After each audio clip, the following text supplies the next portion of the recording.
Hi hello ನಮಸ್ಕಾರ. ನಾನು ನಿಮ್ಮ Prasanna Raikar, engineer by profession and creator by passion. Welcome to my new vlog. ಈ ವ್ಲಾಗಲ್ಲಿ ಏನಿರುತ್ತೆ ಅಂದರೆ ಆ್ಯಸ್ ಯೂಶ್ವಲ್ ಮಂಡೇ. ಇವತ್ತಿನ ಪ್ರೋಗ್ರಾಮ್ಸ್ ಏನೇನು ಅಂದರೆ, ಒಂದು ರೆಂಡ್ರಿಂಗ್ ಮಾಡೋದಿತ್ತು. ಆ್ಯಕ್ಚುಲಿ ಸಾಟರ್ಡೇ ನಾವು ಮಾಡ್ತಾ ಇದ್ವಲ್ಲ, ಅದನ್ನು ಕಂಪ್ಲೀಟ್ ಮಾಡಬೇಕು, ಫೈನಲ್ ಟಚ್ ಕೊಡಬೇಕು. ಹಾಗೂ ಶಿವಮೊಗ್ಗದೊಂದು ಪ್ಲ್ಯಾನ್ ಇತ್ತಲ್ಲ, ಅದನ್ನ ಇವತ್ತು ಸ್ವಲ್ಪ ಕರೆಕ್ಷನ್ ಅದೇ ಅವತ್ತು ಮೀಟಿಂಗ್ ಹೋದಾಗ ಅದೇನೇನು ಕರೆಕ್ಷನ್ ಇತ್ತು ಅವನ್ನೆಲ್ಲ ಕರೆಕ್ಟ್ ಮಾಡಿ ಇವತ್ತು ಕಳಿಸ್ಕೊಡ್ಬೇಕು ಕ್ಲೈಂಟಿಗೆ. ಅದೊಂದು ಅದಾಗ್ತಿದ್ದಂಗೆ ಈಗ ಬೆಳಗ್ಗೆ ಒಂದು ಆರ್ಡ್ರ್ ಬಂದಿದೆ. ಬಟ್ ಇವಾಗ ಅರ್ಜೆಂಟ್ ಕಳಿಸ್ಬೇಕಾದ್ರೆ ಶಿವಮೊಗ್ಗಕ್ಕೆ ಫ್ಲೋರ್ ಸ್ಪ್ರಿಂಗು ಅದನ್ನು ಕಳಿಸ್ಕೊಳೋಣ. ಓಕೆ, ಆಫೀಸ್ಗೆ ಹೊರಡೋಣ ಬನ್ನಿ.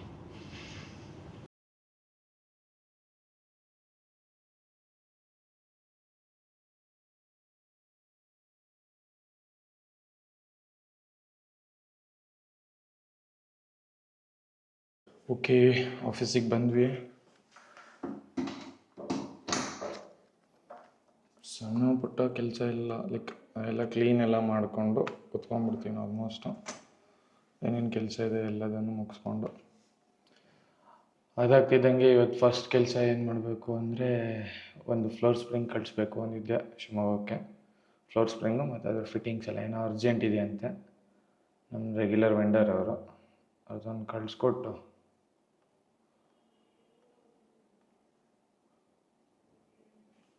ಕಳ್ಸೋಣ. ಯಾವತ್ತೂ ಒಂದು ಯಾವುದೇ ಬಿಲ್ ಮಾಡೋಕ್ಕೂ ಮುಂಚೆ ಡಿಸ್ಟ್ರಿಬ್ಯೂಟರ್ ಡೀಲರ್ಗಾದರೆ ಫಸ್ಟು ಸೇಲ್ಸ್ ಆರ್ಡ್ರ್ ಅಂತ ಬರುತ್ತೆ. ಆರ್ಡ್ರ್ ಕನ್ಫರ್ಮ್ ಆಗೋಕ್ಕೂ ಮುಂಚೆ ಸೇಲ್ಸ್ ಆರ್ಡ್ರು ಎಲ್ಲ ಎಸ್ಟಿಮೇಟು ಕೊಟೇಷನ್ನು ಕ್ಲೈಂಟ್ಗಳಿಗೆ ಕೊಡ್ತೀವಿ. ಸೇಲ್ಸ್ ಆರ್ಡ್ರ್ ಯಾಕಂದರೆ ಕನ್ಫರ್ಮೇಷನಿಗೆ ಒಂದು ಸತಿ ಬಿಲ್ಗಳು ಜನ್ರೇಟ್ ಆದಮೇಲೆ ಆ ಸೀರಿಯಲ್ ನಂಬರ್ ಡಿಲೀಟ್ ಮಾಡೋಕ್ಕಾಗಲ್ಲ, ಯಾಕಂದರೆ ಅದನ್ನು ಮಾಡಬಾರ್ದು ಕೂಡ. ಸೊ ಅದಕ್ಕೋಸ್ಕರ ಅದು ಕನ್ಫರ್ಮೇಷನ್, ಬಿಫೋರ್ ಕನ್ಫರ್ಮೇಷನ್ನು ಪ್ರೈಸು ಡಿಸ್ಕೌಂಟ್ಸು ಅವ್ರಿಗೆ ಓಕೆನಾ ಅಂತ ಕೇಳೋಕ್ಕೆ ಸೇಲ್ಸ್ ಆರ್ಡ್ರ್ ಕೊಡ್ತೀವಿ. ಓಕೆ ಇಲ್ಲ ಅಂದರೆ ಅದು ಇನ್ವಾಯ್ಸ್ ಮಾಡಲ್ಲ. ಅದು ಓಕೆ ಆಯಿತು ಅಂದರೆ ಅದನ್ನೇ ಅಲ್ಲಿಂದ ಕ್ಲಿಕ್ ಮಾಡಿದ್ರೆ ಅದು ಇನ್ವಾಯ್ಸಿಗೆ ತೊಗೊಳುತ್ತೆ. ಇವತ್ತು ಅವ್ರಿಗೆ ಕೊಡ್ತಾ ಇರೋ ಫ್ಲೋರ್ ಸ್ಪ್ರಿಂಗ್ ಬಂದುಬಿಟ್ಟು 8400, ಅರೌಂಡ್ 80 kg ತನಕನೂ ಲೋಡ್ ಕ್ಯಾರಿಂಗ್ ಕೆಪಾಸಿಟಿ ಇರುತ್ತೆ.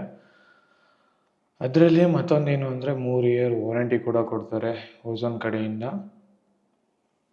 ಅದೆಲ್ಲ ಇರುತ್ತೆ. ಅದು ಕಂಪ್ಲೀಟ್ ರೆಸ್ಪಾನ್ಸಿಬಿಲಿಟಿ ತೊಗೊಬೇಕಾಗತ್ತೆ, ಕಂಪ್ನಿ ತೊಗೊಳತ್ತೆ ಕೂಡ. ಅದಾದಮೇಲೆ ಇದನ್ನು ಎಲ್ಲಿಗೆ ಕೊಡ್ತಾರೆ ಅಂದರೆ ಮೆಟಲ್ ಡೋರಿಗೆ ಸಪ್ರೇಟಾಗಿ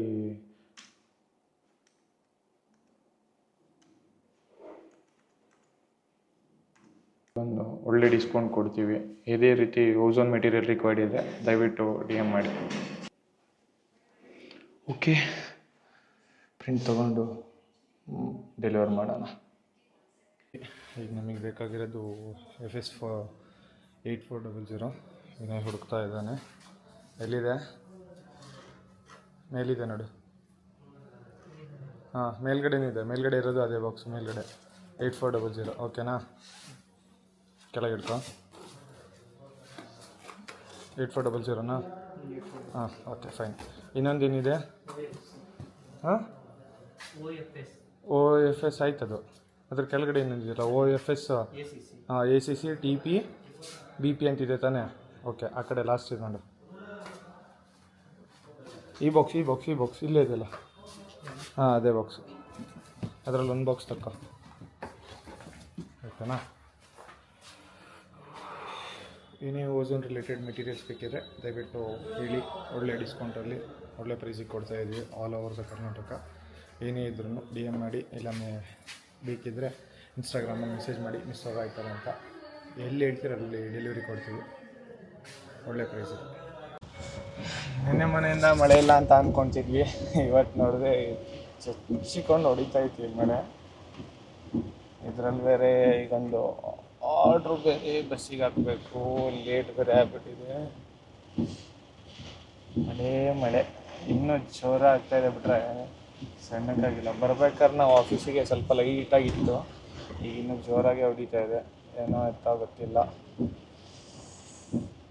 ಅದ್ರ ಜೊತೆಗೆ ಇವತ್ತೊಂದು ಸೈಟ್ ಮಾರ್ಕಿಂಗ್ ಮೀನ್ಸ್ ಮೆಷರ್ಮೆಂಟು ಅದಿಷ್ಟು ತೊಗೊಂಡು ಒಂದು ಸೈಟಿಗೆ ಮಾರ್ಕಿಂಗ್ ಹೋಗ್ಬೇಕು. ಮಾರ್ಕಿಂಗ್ ಡೌಟೇ, ಈ ಥರ ಮಳೆ ಬಂದರೆ ಒಂದು ಇಂಟೀರಿಯರ್ ಮೆಷರ್ಮೆಂಟ್ ಇದೆ, ಸೊ ಅದಕ್ಕೊಂದು ಹೋಗಬೇಕು. ಓಕೆ, ಬಸ್ ಸ್ಟ್ಯಾಂಡ್ ಹೋಗೋಣ.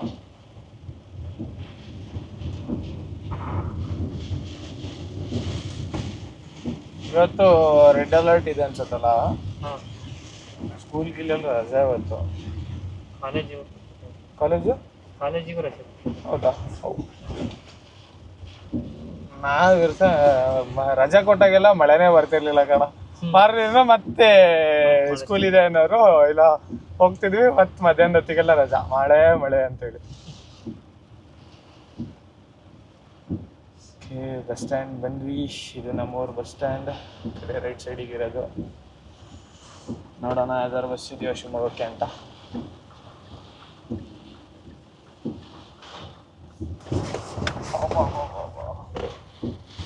ಎತ್ಕೊಂಡು ಹೊಡಿತೈತೆ ಮಳೆ. ಗುರುರೇಣುಕ ಯಾವುದೋ ಇದೆ. A little longer than a few minutes later.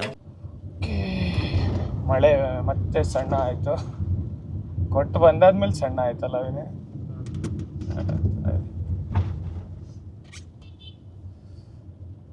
Parcel ಕೊಟ್ಟಾಯಿತು. ಅವರಿಗೆ ಫೋಟೋ ಮತ್ತು ನಂಬರ್ನೆಲ್ಲ ಶೇರ್ ಮಾಡಿ ಬರೋಷ್ಟೊಳಗೆ ಮಳೆನೇ ಸಣ್ಣಕ್ಕಾಗ್ಬಿಟ್ಟಿದೆ. ಈಗ ಹೋಗಿ ಫುಲ್ಲು ಒಂದು ರೌಂಡ್ ನೆಂದೋಗ್ಬಿಟ್ವಿ ಕೊಟ್ಟು ಬರೋಷ್ಟೊಳಗೆ. ಅಲ್ಲಿ ಕೊಟ್ಟು ಕಾರ್ ಹತ್ತಿದ್ದಂಗೆ ಅಷ್ಟೊತ್ತಿಗೆ ಮಳೆ ಎಲ್ಲ ಸಣ್ಣಕ್ಕಾಗ್ಬಿಟ್ಟಿದೆ. ಶಿವ, ಮಳೆನೋ ಏನು. ಆ್ಯಕ್ಚುಲಿ ಇವತ್ತೆಲ್ಲ ಸಾಗರ ಸುತ್ತಮುತ್ತ ಎಲ್ಲ ರೆಡ್ ಅಲರ್ಟ್ ಇದೆ. ಸ್ಕೂಲು ಕಾಲೇಜೆಲ್ಲ ರಜಾ ಕೊಟ್ಟಿದ್ದಾರಂತೆ. ಓಕೆ, ಆಫೀಸ್ಗೆ ಹೋಗಿ ಮುಂದಿನ ಕೆಲಸ ಎಲ್ಲ ನೋಡೋಣ ಬನ್ನಿ. ಮಳೆ ಸ್ವಲ್ಪ ಕಮ್ಮಿ ಆಗಿದೆ. ಊಟ ಮುಗಿಸ್ಕೊಂಡು ಹೊರಟೆ. ಇವಾಗ ಆಫೀಸ್ಗೆಲ್ಲ ಹೋಗ್ತಾ ಇರೋದು. ಒಂದು ಸೈಟ್ ಮೆಷರ್ಮೆಂಟ್ ಇದೆ ಸ್ವಲ್ಪ ಹೊರಗಡೆ, ಊರ ಹೊರಗಡೆ, ಒಂದು 20 ಕಿಲೋಮೀಟರ್ಸ್ ಅವೇ ಫ್ರಮ್ ಸಾಗರ. ಮತ್ತು ಹುಡುಗರು ಪಿಕ್ ಮಾಡ್ಕೊಬೇಕು. ಲೈಕ್ ಅವರಿಬ್ಬರು ಹೊಸದಾಗಿ ಜಾಯ್ನ್ ಆಗಿದ್ದಾರೆ. ಸೈಟ್ ಮೆಷರ್ಮೆಂಟ್ ಹೇಗೆ ಏನು ಎತ್ತ ಅಂತ ಹೇಳ್ಕೊಡ್ಬೇಕು. ಆನ್ ಸ್ಪಾಟಲ್ಲೇ ಹೇಳಿದಾಗ ಅವ್ರಿಗೆ ಅರ್ಥ ಆಗುತ್ತೆ ಬೇಗ. ಸೊ ಅದಕ್ಕೋಸ್ಕರನೇ ಇಲ್ಲೇ ನಮ್ಮ ರೆಸಿಡೆಂಟ್ ಹತ್ರನೇ ಅವ್ರದ್ದು ಮನೆ ಇರೋದು. ನಮ್ಮ ಮನೆ ಹತ್ರನೇ ಹೋಗಿ ಪಿಕ್ ಮಾಡಿ ಕರ್ಕೊಂಡು ಹೋಗಬೇಕು. ಓಕೆ, ಹೊರಡೋಣ. ಆಲ್ರೆಡಿ ಸಿವಿಲ್ ವರ್ಕು ತಕ್ಕ ಮಟ್ಟಿಗೆ ಆಗಿದೆ. ಲೈಕ್ ಪ್ಲಾಸ್ಟ್ರಿಂಗ್ ಅಂತ ತನಕ ಇದೆ ಅಂತ ನಮಗೆ ಕ್ಲೈಂಟ್ ಹೇಳಿದ್ದಾರೆ. ಬಟ್ ಅಲ್ಲೋಗಿ ನೋಡೋಣ ಏನಾಗಿದೆ, ಏನು ಮಾಡ್ತಾ ಇದ್ದಾರೆ ಅಂತ. ನಮಗೆ ಬಂದಿರೋದು ಇಂಟೀರಿಯರಿಗೆ ಅದು ಪ್ರಾಜೆಕ್ಟು.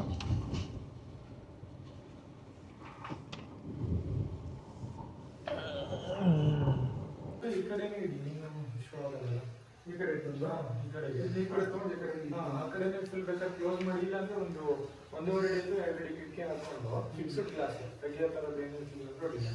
ಯಾಕಂದ್ರೆ ಈಸ್ಟಿಗೆ ಇಟ್ಟರೆ ಮತ್ತೇನಾಗುತ್ತೆ ಅಂದರೆ ಬೆಳಕು ಒಳ್ಳೆ ಬೆಳಕಿದೆ ಈ ಕಡೆಯಿಂದ. ಬೆಳಕಿದೆ, ಇದನ್ನು ಬರುತ್ತೆ. ನಾನು ಇದನ್ನ ಫುಲ್ ಡೋರ್ ಇಟ್ಕೊಳ್ಳೋಣ ಇದನ್ನು ಮಾಡಿದ್ರು. ಬಟ್ ಇದು ನನಗೆ ಅನ್ಸ್ಕೊಂಡು ಕಂಫರ್ಟಬಲ್ ಇದು. ಸೌತ್ ಎಷ್ಟು ಅಂದರೆ ನಿದ್ದೆ ಜಾಸ್ತಿ. A little longer than a few minutes later. ನಾವು ಬಂದಿದ್ದೀವಿ ಸೈಟ್ ಮೆಷರ್ಮೆಂಟಿಗೆ, ಹೊಸದು ಇಂಟೀರಿಯರ್ ವರ್ಕ್ಗೆ. ನನ್ನ ಟೀಮು ಮತ್ತು ನಾನೆಲ್ಲ ಮೆಷರ್ಮೆಂಟ್ ತೊಗೊಂಡಾಯಿತು. ಮತ್ತು ಒಳ್ಳೆ ಬಾಲ್ಕನಿ ವ್ಯೂ ಇದೆ ನೋಡಿ, ಸಖತ್ತಾಗಿದೆ ಮಾತ್ರ. ಹಳ್ಳಿಯಲ್ಲಿರೋದಿದ್ದು ಥರ ಸಖತ್ತಾಗಿದೆ ಮಾತ್ರ ವೆದರು.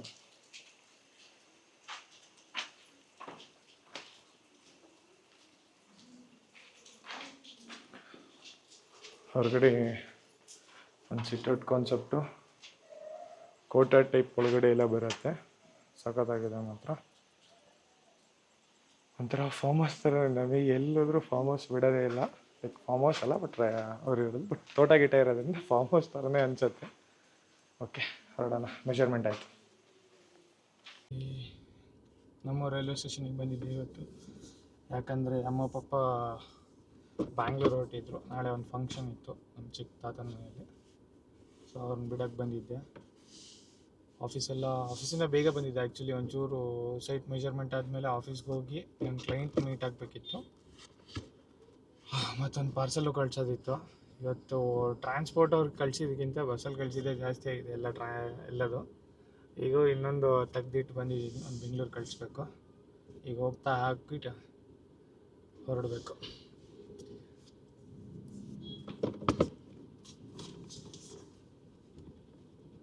ಒಳ್ಳೆ ಬ್ರ್ಯಾಂಡ್ ಮೆಟೀರಿಯಲ್ ಇಟ್ಟಾಗ ನಿಮಗೆ ಯಾವತ್ತಿದ್ರೂ ಇದಿಲ್ಲ, ಹೋಗುತ್ತೆ. 1 minute 37 seconds later. ಫೈನಲಿ ಮನೆಗೆ ಬಂದ್ವಿ. ಪಪ್ಪ ಅಮ್ಮನ ರೈಲ್ವೆ ಸ್ಟೇಷನಿಗೆ ಬಿಟ್ಟು ಹಾಗೆ ವಿಡಿಯೋ ಎಂಡ್ ಮಾಡೋ ಟೈಪ್ ಕೂಡ ಬಂದುಬಿಟ್ಟು ವಿಡಿಯೋ ಎಂಡ್ ಮಾಡೋಕ್ಕೂ ಮುಂಚೆ ಒಂದು ಸಿವಿಲ್ ಟಿಪ್ ಕೊಡೋದಾದರೆ before construction or execution of plan ಮಾಡೋಕ್ಕೂ ಮುಂಚೆ ಫಸ್ಟು ನಾವು ಮಾಡಬೇಕಾಗಿರೋ ಅನಾಲಿಸಿಸ್ ಬಂದು ಸೈಟ್ ಅನಾಲಿಸಿಸ್ ಅಂತ ಬಂದಾಗ ಅದರಲ್ಲಿ ಯಾವ್ಯಾವ ಥರ ಬರುತ್ತೆ ಅಂದರೆ ಟೈಪ್ ಆಫ್ ಸಾಯಿಲ್, ಯಾವ ಥರ ಸಾಯಿಲ್ ಇದೆ ಅನ್ನೋದೊಂದು ಮೇನ್ ಆಗುತ್ತೆ. ಸೆಕೆಂಡು ಸಾಯಿಲ್ ಬೇರಿಂಗ್ ಕೆಪಾಸಿಟಿ, ಎಷ್ಟಿದೆ ಸಾಯಿಲಿಂದು ಕೆಪಾಸಿಟಿ ಅನ್ನೋದು ತಡ್ಕೊಳೋದು, ಲೈಕ್ ಲೋಡ್ ಬೇರಿಂಗ್ ಕೆಪಾಸಿಟಿ ಅಂತಲೂ ಅಂತಾರೆ. ಥರ್ಡ್ ಒಂದು ಬಂದುಬಿಟ್ಟು ಟೋಪೋಗ್ರಫಿ, ಲ್ಯಾಂಡ್ ಹೇಗಿದೆ, ಏನು ಪ್ರೊಫೈಲು, ತುಂಬ ಸ್ಟೀಫ್ ಪ್ರೊಫೈಲ್ ಇದೆಯಾ, ಹೇಗಿದೆ ಪ್ರೊಫೈಲು ಅನ್ನೋದು ನೋಡ್ಕೊಬೇಕು. ಆಮೇಲೆ ಫೋರ್ತ್ ಒಂದು ಬಂದುಬಿಟ್ಟು ವಾಟರ್ ಟೇಬಲ್ಲು, ನೀರಿನ ಮಟ್ಟ ಎಷ್ಟು ಡೀಪಲ್ಲಿದೆ, ಎಷ್ಟು ಮೇಲಿದೆ ಕೆಳಗಿದೆ ಅನ್ನೋದು ನೋಡ್ಕೊಬೇಕು. ಮತ್ತು ನೀವು ಎಲ್ಲ ವರ್ಕ್ ಸ್ಟಾರ್ಟ್ ಮಾಡೋಕ್ಕೂ ಮುಂಚೆ ಬಿಫೋರ್ ಸೈಟಲ್ಲಿ ಮೆಟೀರಿಯಲ್ ಹೋಗತ್ತಾ ಅಂತ ನೋಡ್ಕೊಳೋದು ತುಂಬ ಮೇನ್ ಆಗುತ್ತೆ. ಯಾಕಂದರೆ ಒಂದು ಕಡೆ ಕಂಜೆಸ್ಟೆಡ್ ಏರಿಯಾ ಇರುತ್ತೆ. ಯಾಕಂದರೆ ಬಿಫೋರ್ ಕನ್ಸ್ಟ್ರಕ್ಷನ್ ಇಂಜಿನಿಯರ್ ಆಗಿ ಒಬ್ಬರು ಕಾಂಟ್ರಾಕ್ಟರ್ ಆಗಿ ಫಸ್ಟ್ ಫೇಸ್ ಮಾಡೋವಂಥ ಪ್ರಾಬ್ಲಮ್ ಏನು ಅಂದರೆ ಮೆಟೀರಿಯಲ್ ಅನ್ಲೋಡ್ ಮಾಡೋಕ್ಕೆ ಜಾಗನೇ ಇರೋಲ್ಲ, ಮತ್ತು ಟ್ರಕ್ಗಳು ಹೋಗೋಕ್ಕೆ ಜಾಗ ಇರೋಲ್ಲ. ಎಲ್ಲೋ ಒಂದೊಂದು ಕಡೆ ತುಂಬ ದೂರದಿಂದ ಇದು ಮಾಡಬೇಕಾಗತ್ತೆ, ಲಿಫ್ಟಿಂಗ್ ಚಾರ್ಜ್ ಎಲ್ಲದನ್ನು ಕ್ಯಾಲ್ಕುಲೇಟ್ ಮಾಡ್ಕೊಬೇಕಾಗತ್ತೆ. ಇಫ್ ಒಳ್ಳೆಯದು ಆ ಹತ್ರನೇ ಇದೆ ಜಾಗ ಸಿಕ್ತು ಅಂದರೆ ತುಂಬ ಒಳ್ಳೆಯದು. ಒಂದೊಂದ್ಸತಿ ಏನಾಗುತ್ತೆ ಅಂದರೆ ಬಿಲ್ಡಿಂಗ್ ಎಲ್ಲೋ ಇರುತ್ತೆ, ಲಾರಿ ಹೋಗಲ್ಲ, ಟ್ರಕ್ಗಳು ಹೋಗಲ್ಲ, ವೆಹಿಕಲ್ಸ್ ಯಾವುದೂ ಹೋಗಲ್ಲ, ಸಣ್ಣ 3 ವೀಲರು ಹೋಗಲ್ಲ ಅಂದಾಗ ತುಂಬ ಕಷ್ಟ ಆಗುತ್ತೆ. ಯಾಕಂದರೆ ಅದ್ರದ್ದು ಲಿಫ್ಟಿಂಗ್ ಚಾರ್ಜು ಒಂದು ಲೇಬರ್ ಅಥವಾ 2 ಲೇಬರ್ ದಿನಕ್ಕೆ ತೆಗೆದಿಡಲೇಬೇಕು. ಇವತ್ತಿನ ಲೇಬರ್ ರೇಟ್ ನಿಮಗೆ ಗೊತ್ತಿದೆ, 800 ರುಪೀಸು, ಮಿನಿಮಮ್ 600 ರುಪೀಸಿಂದ 800 ರುಪೀಸ್ ತನಕ ಇದೆ. ಸೊ 2 ಲೇಬರ್ ಕಾಸ್ಟನ್ನ ಪ್ರತಿದಿನ ಎಕ್ಸ್ಟ್ರಾ ಬೇರ್ ಮಾಡಬೇಕಾಗತ್ತೆ ಕಾಂಟ್ರಾಕ್ಟ್ ಆಗಿ ಇಲ್ಲ ಇಂಜಿನಿಯರ್ ಆಗಿ. ಸೊ ಅದನ್ನು ಥಿಂಕ್ ಮಾಡಿ. ಇದಾಗಿತ್ತು ಇವತ್ತಿನ ವಿಡಿಯೋ ಇಷ್ಟ ಆದರೆ ಲೈಕ್ ಮಾಡಿ, ಶೇರ್ ಮಾಡಿ, ಫಾಲೋ ಮಾಡೋದನ್ನ ಮರಿಬೇಡಿ ಪ್ರಸನ್ನ ರಾಯ್ಕರ್ನ ಇನ್ಸ್ಟಾಗ್ರಾಮಲ್ಲಿ. ಓಕೆ, ಸಿಗೋಣ. ಶುಭರಾತ್ರಿ.